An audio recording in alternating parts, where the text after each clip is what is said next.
So we will begin. Thank you for joining me, and hope that you are keeping nice and cool and refreshed with a little drink nearby. So getting ourselves in place. So just feel your feet on the ground. You can wiggle your toes, and just relax into that space. So sometimes we just like to take a nice deep breath in through our nose and then just settle into that space. So taking a deep breath in and push down into your feet.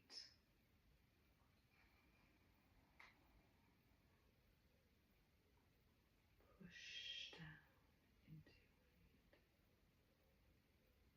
One more with a big breath. So we're feeling ourself like coming into this space, and you can just visualize now the energy within us. So our chi, our energy, our life force translates to breathing and blood circulation, lymph circulation, all of our glands and our hormones, our nutrition, and how we go about that journey is our responsibility, and we take full responsibility for our health and well-being and all that we can do. And we just gently remind ourselves of this responsibility when we are going about our daily business. And it's important to put little things in. So a lot of you that have been watching me for a while will know that as I go around the house, I do various little things. You can devise your own little things, but even if that is when you approach a window, perhaps an open window, is that you open the window and take some nice deep breaths. So that might be several times a day. Or when you put the kettle on, you might have another little exercise. You might think, well, that's when I'm going to go up and down on my feet, up and down, something like that. That's another one that you can do when you're brushing your teeth, or getting yourself ready in the morning. It's just another little level. So I encourage you to do that. Okay, so we'll begin with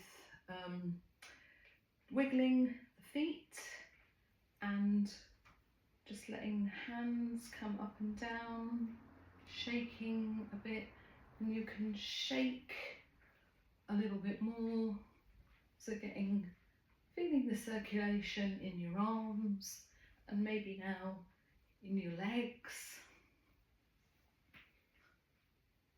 And if you can wiggle your toes, brilliant.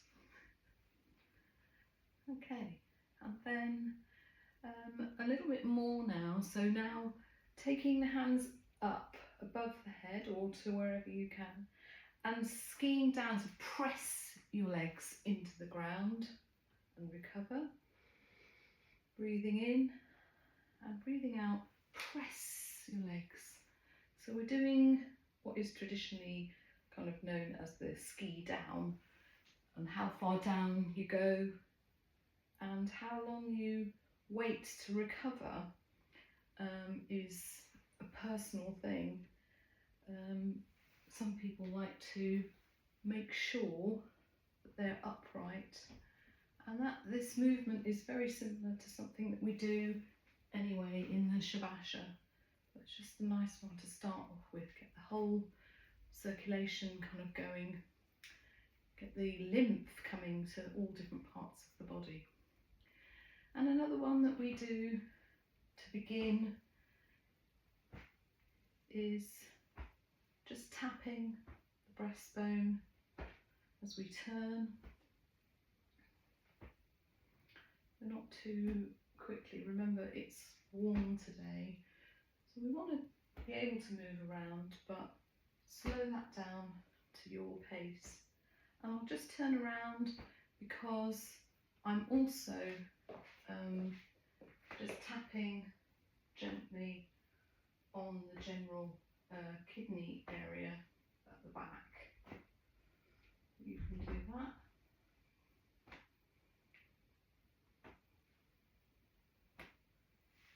Okay, take down toe taps. So toe tapping, and this is just to get the circulation going in the arm. If you want to, or you need to just hold on to something, that's good as well. And you can do more forceful stamping if you like.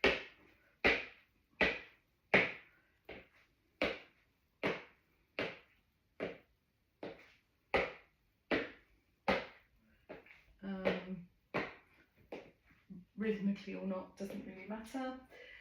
And toe taps, and then gazing at the moon. So remember that we turn first from the waist and then we stretch out. So as we turn to the side and then we look back, bring that back to the centre. So we turn to the side and then we look back. So it's two distinct moves there. We'll just slow that down. Turn to the side and stretch back.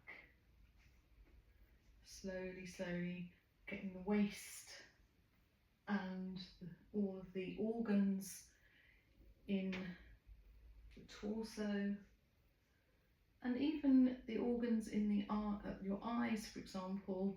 So you can gaze over your outstretched hand and make it purposeful, like gazing out to something on the opposite side. And in these turning moves, we are getting the blood flowing in the torso, and all of our organs in there are getting nourished. We imagine that blood nourishing us. Because we've been moving our arms and it's quite warm, sometimes you will feel like a tingly feeling in the arms there. Okay, so what's next? Gazing at the lift ball. So we're actually going to go now to do the Shavasana set 1. And so we begin in Wuji stance, and our commencing step is breathing in and feeling that energy rising in the body, and now just gently suppress or press that energy to ground. So we're visualizing that we are beginning our sequence with commencing, and you can, in your mind, just follow the track of what you're doing and say to yourself, my body slowly rises as I breathe in, my hands float, I change direction and press imaginary air down to ground. Relax your shoulders, and we just keep this commencing movement going. So we don't need to alter our natural breath here, but just regulating the breath from time to time to match in with our movement.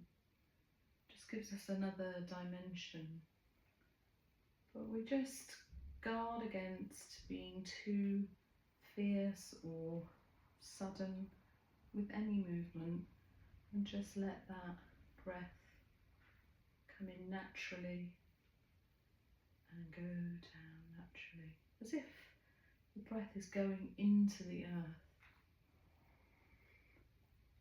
So as we take that breath down, you can press your feet into the ground. Just do a couple more where we lighten the pressure on our feet, and then we press down as if we're pressing into the ground, and that naturally lets our knees just bend a little bit. Really good for knee health, just these small movements on a daily basis.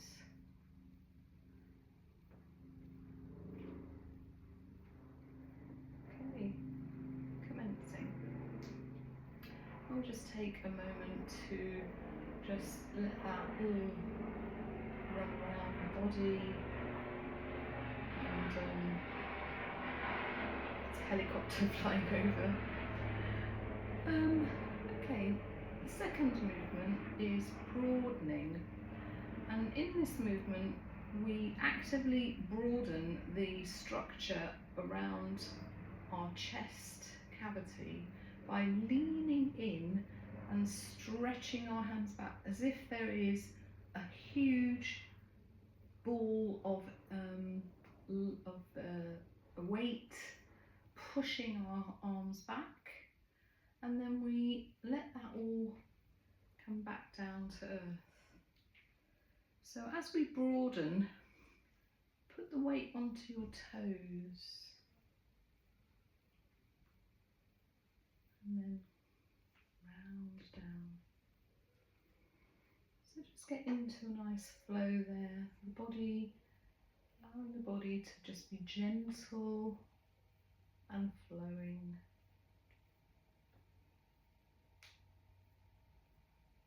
So we want to move.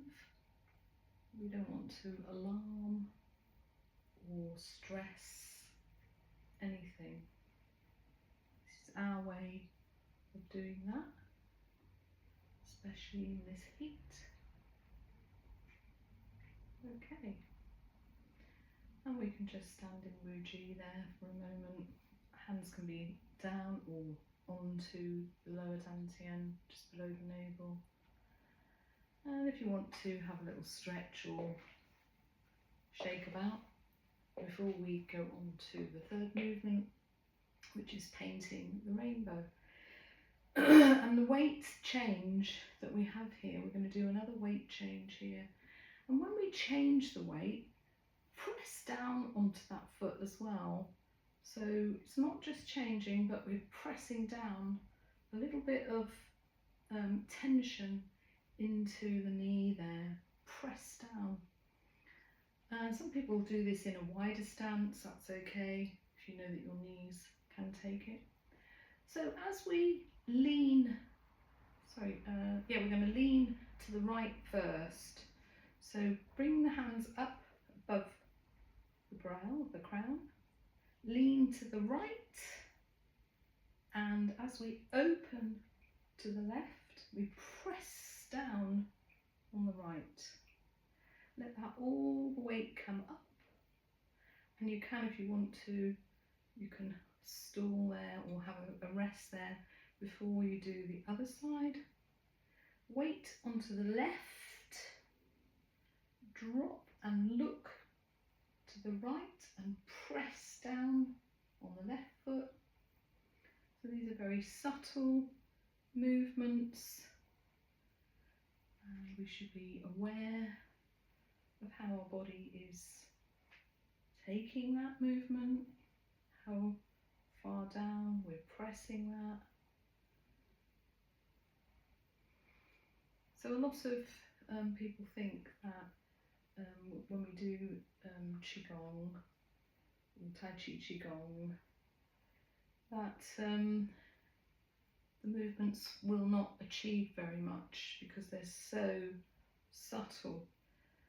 But from my experience anyway, even a daily practice of breathing, I say even, but it's a huge thing for the mind and body to take on that discipline, and it will be a huge benefit. So don't feel that you're not doing enough, but do something. That's my recommendation. Do something. And my favourite yoga teacher from years gone by used to say to us that a minute of yoga or a minute of breathing is better than none at all, and I would echo that. That's how I feel about it as well. Okay, so just resting in Wuji while we just let that go all around the body, and by now the blood is starting to flow more, just a little bit more with the movement, and the lymph that we have within us that is linked to the blood obviously, and it runs around with the blood, but anything that we can do to help that, and this is a time when we perhaps go on, you know, longer journeys in the heat, all that kind of stuff, flying, going on coach trips, this type of thing. We just need to make ourselves a little bit aware of what our body is having to maintain, and the lymph is the first thing that starts to pool. When we don't move, it will start to pool in our ankles and lower limbs. So, you know, having some structure in your brain when you are going to take a journey, or if you are spending a lot of time sitting in the garden or whatever, just give your mind the time to actually create that movement. So we're moving on to separating the clouds, and in separating the clouds we take on a wider stance.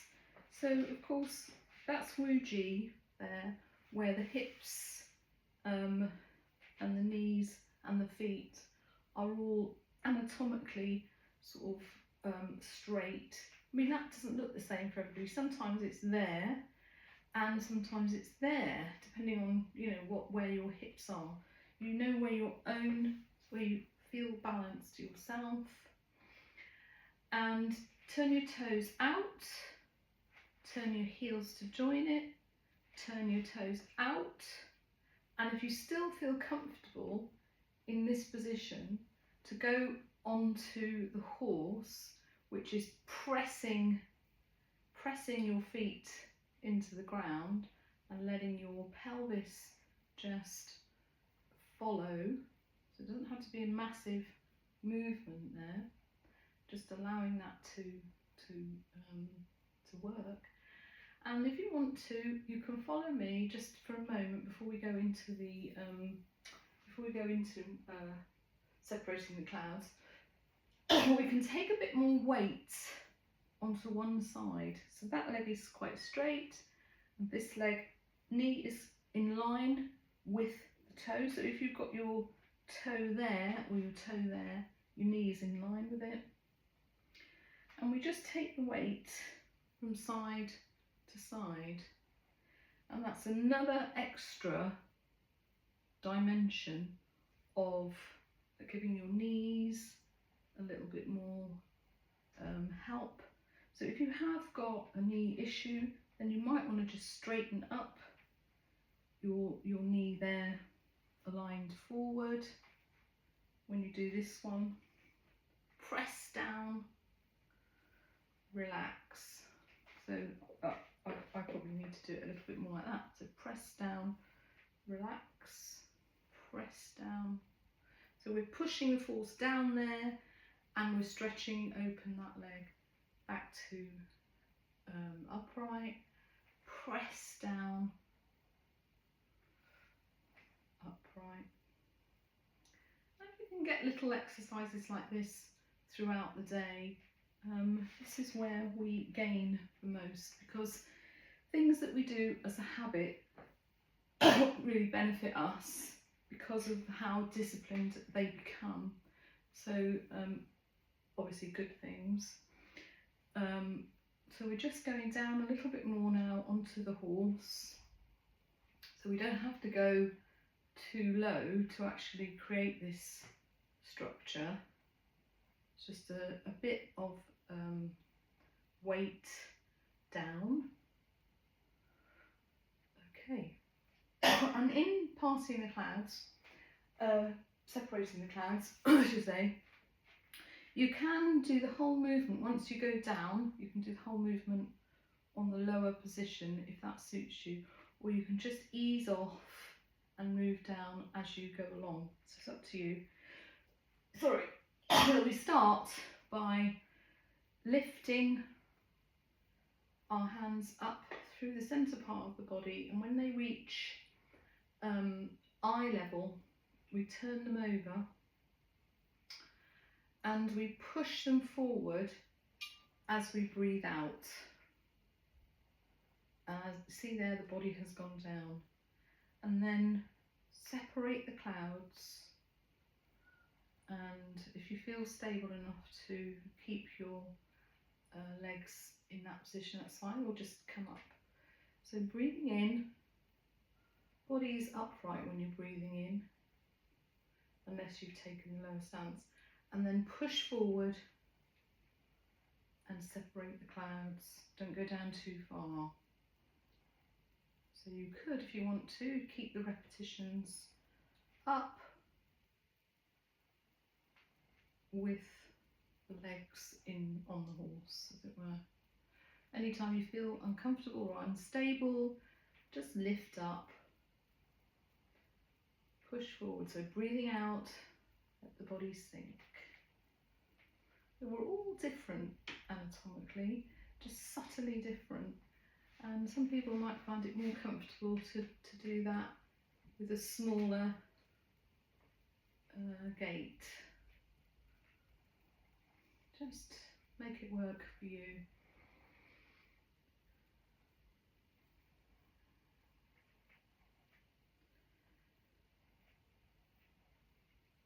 We begin this lovely movement. Just allow it to flow. So we're not trying to create any stress in the body, so we're careful to not give it stress. It will gradually ease itself into whatever it is that you are wanting to achieve.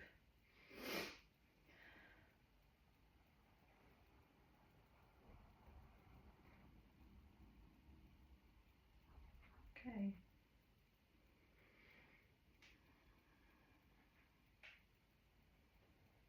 Let that breathing just be nice and even, and as you go into the movement more, you can start to visualize or to feel connected with the movement through your dialogue, through the dialogue in your mind.